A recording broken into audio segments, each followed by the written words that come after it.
What's up, fans? It's the Razman with another RazMansReality.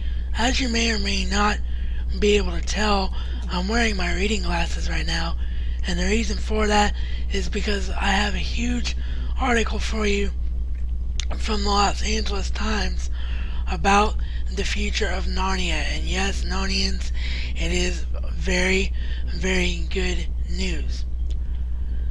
Due to time constraints and the fact that I need to give this story its due while it's fresh, and also talk about what's happening today in America, which of course is the inauguration of the 44th President of the United States, Barack Obama.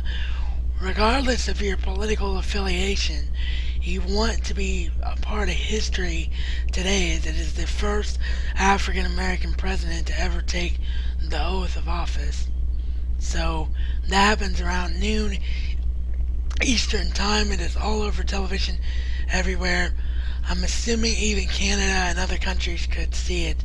So you want to make sure that you are a part of that history-making event today. But anyway, due to Narnia and that story, I'm going to talk about Monday Night Raw tomorrow, because there was a lot that came out of that show and I want to give that coverage its due, so I'll add that to tomorrow's ECW coverage. Alright, so here is the article called The Secret History of Why Disney Dumped Narnia from the Los Angeles Times. On the night before Christmas, when all of Hollywood was in Aspen or Hawaii on vacation, Disney quietly announced that it was bailing out of the Chronicles of Narnia franchise that the studio had co-financed and co-produced with Bill Ashford's Walden Media. I was blissfully snoozing on the beach when the story broke in the trades myself, so it was only after I started analyzing Disney's 2008 for our continuing studio report card series that I realized what a shocker it was. Total together, the first two Narnia films grossed nearly 1.2 billion around the world, making it one of the most successful box office franchises in recent years. So why would Disney walk away from such a valuable property? The backstory is complicated, to say the least. The obvious reason was that compared to the astounding success of the first film, 2005's The Lion, the Witch, and the Wardrobe, which amassed nearly $750 million in global business, the second film in the series, 2008's Prince Caspian, was a big disappointment, grossing roughly $420 million. Still, $420 million is nothing to sneeze at, being way more successful than any Disney film that year except for Wall-E.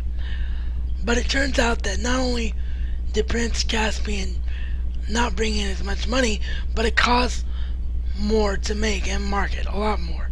Disney acknowledges that the film roughly cost $225 million, with nearly $100 million of that going for the film's elaborate special effects.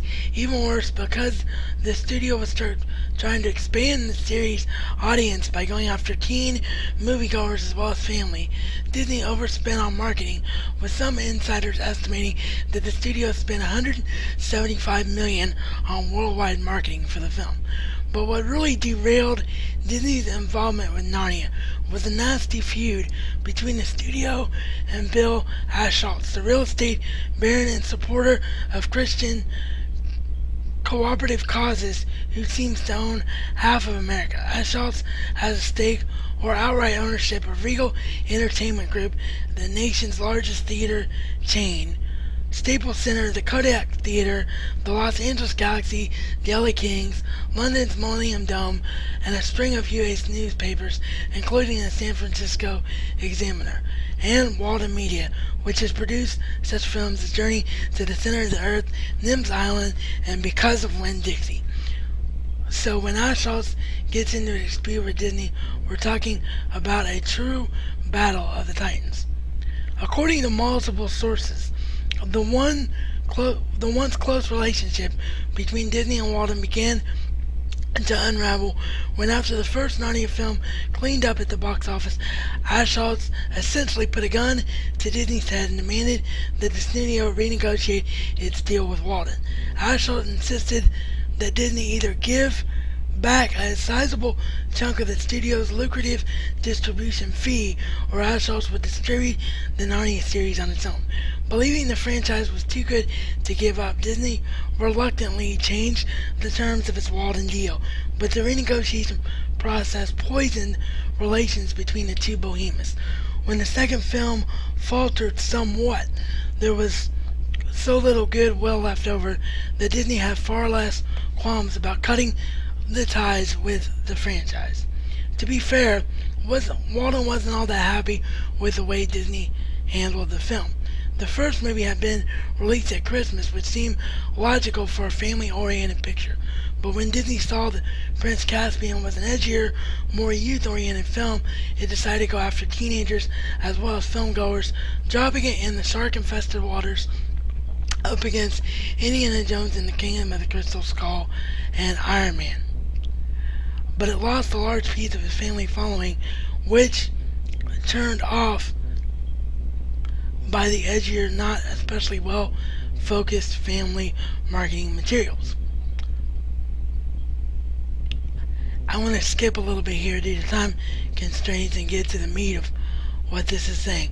Walden is moving ahead for plans to make a third book in the movie based on the third book in the series, The Voyage of the Dawn Treader, which will have a new director, Michael Affleck, but at the helm will be producer Andrew Adamson and many of the actors, including Ben Barnes, Prince Caspian from the previous films. The book is said to be Narnians. It's telling us things we already know. So this is the really important thing, because we already know about the feud between Ashholtz and Disney. We already know about the disagreement with release dates. We've already covered that. So this is the really important thing here. It doesn't have a lack of suitors. The studio with the inside track is 20th Century Fox, which has first dibs on the project since it already markets and distributes its Walden products under its Fox Walden banner. Fox has plenty of interest, having seriously considered acquiring the movie rights to C.S. Lewis's books even before Walden originally landed the franchise. Fox has a strong marketing department with a lot of success with family entertainment.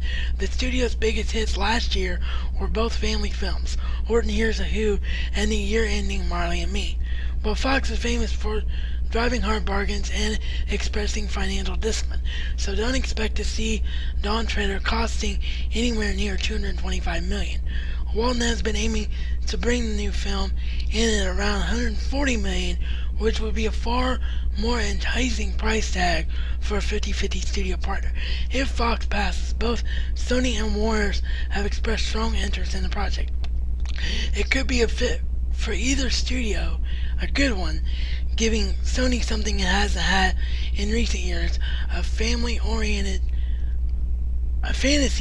family franchise, fans, while it could provide Warner's with a ready-made family-oriented franchise to replace the soon-to-be-completed Harry Potter series. Whatever happens, it seems that Narnia fans will soon have another chance to visit the enchanted world of Narnia and distant lands, as a deal could be struck by the end of this week. So there it is in black and white in print, fans from insiders in Hollywood. We have reason to hope further up and further in. Hopefully, Narnia will have a home by the end of this week. So with that, this is reality according to the RazMan and RazMan style. It's not just a catchphrase, but a way of life.